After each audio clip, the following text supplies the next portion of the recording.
Pillar number 3, we need dedicated funds to test and scale the winning bets through the metered funding principles. So what does this actually mean? No company is built without serious financial investment and commitment. And it's very hard, as you'll remember my previous video, for a corporate startup to scale successfully and get large investments. A scale-up is the ultimate stress test for the real appetite for corporate innovation. And why is that? Because a corporate startup, or let's say a young, small team looking for a repeatable and scalable business models, maybe you have 2-3 people part-time, compared to a corporate scale-up, which goes from 5 till 10, 15, 20, depends on how fast you grow. But of course, full-time resources, it requires much more people and money to grow. Money for startups and doing their tests and finding product market fit, you need thousands of euros, so it's not huge numbers. If you're a corporate scale-up, you need millions to build your products, hundreds of thousands to staff your people. Your burn rate is much higher when you're going for a scale-up.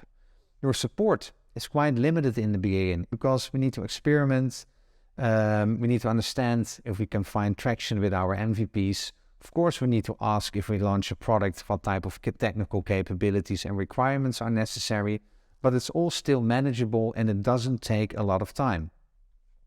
When you are a corporate scale-up, it's way more intense because you need active protection, you need funding, you need dedicated functionalities, R&D, quality, legal, all needs to be there to make sure that the scale-up will actually become successful.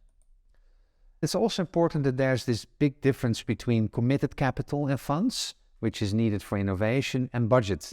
So the innovation budget, which you see a lot in companies, is that it's annual funds required to finance initiatives in a year.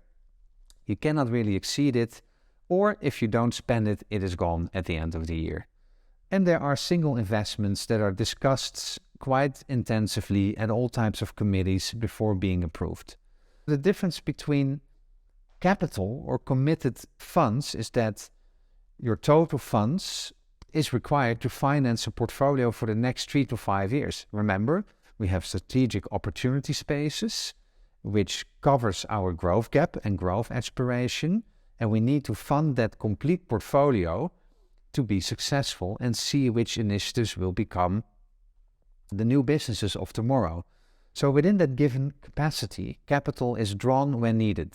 If teams prove success, they get funded. If they don't, you probably don't get funded anymore, or you allow them to give them 2 more months to find their new path and new traction with the product.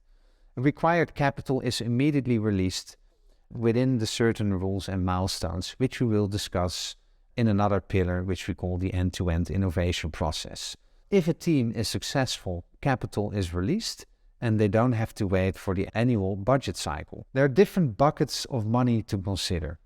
First of all, we have seed money. This is really basically testing the bets. This is like startup school, asking your parents or your neighbor or friends and convince them that you have a good idea and that you need seed money to start testing these ideas that you have. Once you're a bit more serious and you found traction with, let's say, your minimal viable products, you need growth money. So we need to launch promising bets. We need to fund them. We need to hire the first people. We need to start building the first product and ship it to market.